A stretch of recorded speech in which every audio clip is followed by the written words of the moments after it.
Nabi Sulaiman merupakan anak dari Nabi Daud AS.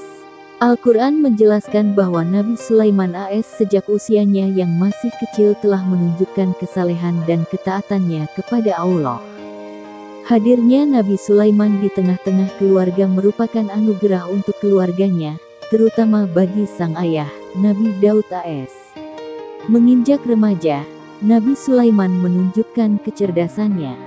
Ini berkat doa sang ayah yang menginginkan agar diberi seorang anak yang cerdas.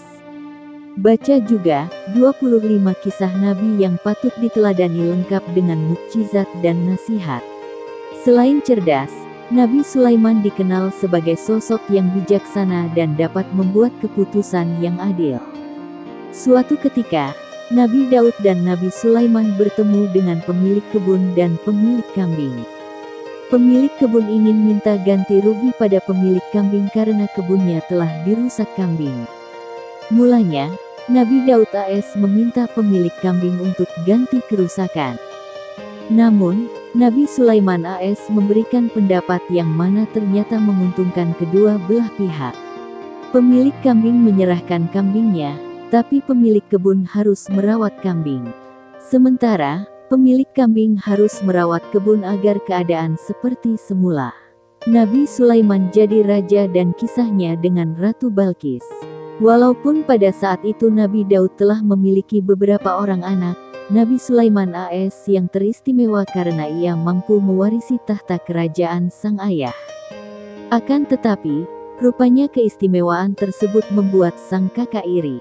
Kakak tertuanya, Absyalum merasa iri padanya.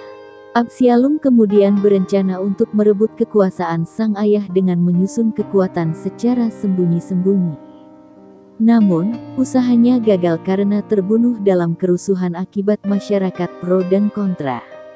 Nabi Sulaiman AS pun pada akhirnya menggantikan tahta sang ayah.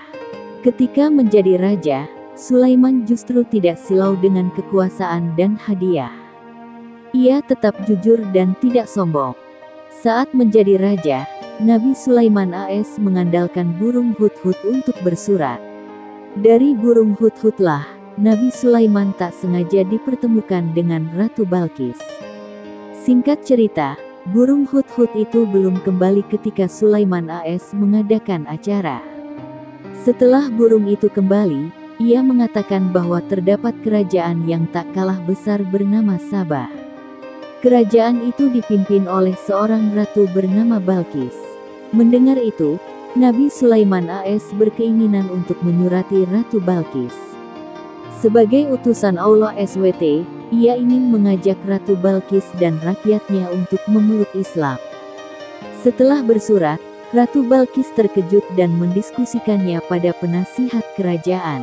Ratu pun berpesan balik pada Sulaiman AS. Seharusnya ia segan karena negeri yang dipimpin Ratu Balqis adalah negeri yang besar dan kuat.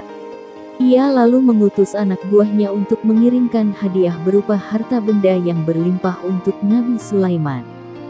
Bersurat lagi dengan Ratu Balqis, balasan Nabi Sulaiman AS lebih mengejutkan Balqis. Apa yang Allah berikan kepadaku lebih baik daripada yang Allah berikan kepadamu, tetapi kamu merasa bangga dengan hadiahmu. Kembalilah kepada mereka.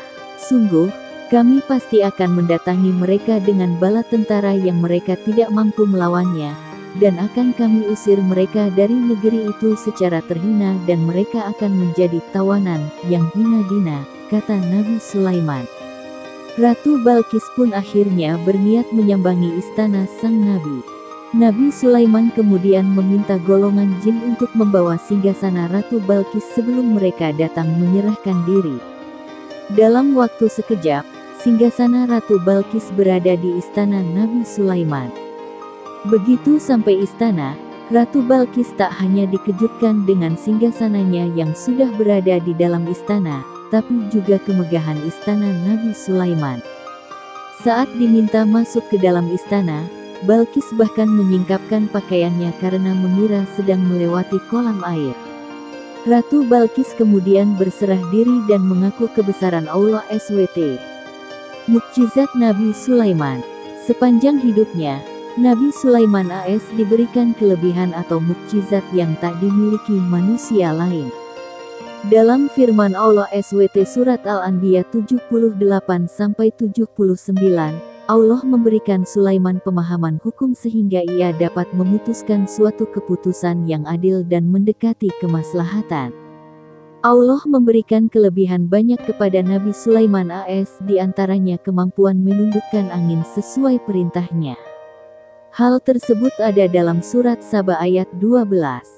Dan kami tundukkan angin bagi Sulaiman, yang perjalanannya pada waktu pagi sama dengan perjalanan sebulan dan perjalanannya pada waktu sore sama dengan perjalanan sebulan pula. Mukjizat lain yang diberikan kepada Nabi Sulaiman AS adalah kemampuannya menundukkan jin dan setan. Ia perintahkan kepada mereka untuk mengerjakan banyak hal yang diperlukan. Hal ini disampaikan melalui firman Allah SWT dalam surat Al-Anbiya ayat 82. Setiap setan yang membangkang akan dihukum ke dalam neraka.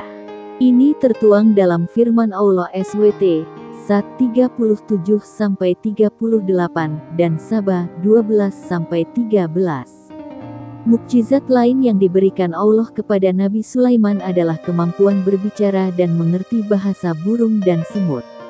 Wafatnya Nabi Sulaiman. Mengutip buku Menengok Kisah 25 Nabi Rasul karya Ahmad Fatih, Nabi Sulaiman AS wafat di usia 66 tahun. Nabi Sulaiman meninggal dengan cara yang berbeda dibandingkan manusia lainnya. Ia meninggal saat duduk di atas kursi. Kematiannya baru diketahui setelah tongkat miliknya dimakan rayap. Sebagaimana dalam firman Allah SWT dalam surat Saba ayat 13. Maka ketika kami telah menetapkan kematian atasnya, Sulaiman, tidak ada yang menunjukkan kepada mereka kematiannya itu kecuali rayap yang memakan tongkatnya. Maka ketika dia telah tersungkur, tahulah jin itu bahwa sekiranya mereka mengetahui yang gaib tentu mereka tidak tetap dalam siksa yang menghinakan. Dari kisah Nabi Sulaiman terdapat sejumlah pelajaran yang bisa dipetik untuk kecil, terutama pada karakter dan sikapnya semasa hidup. Nabi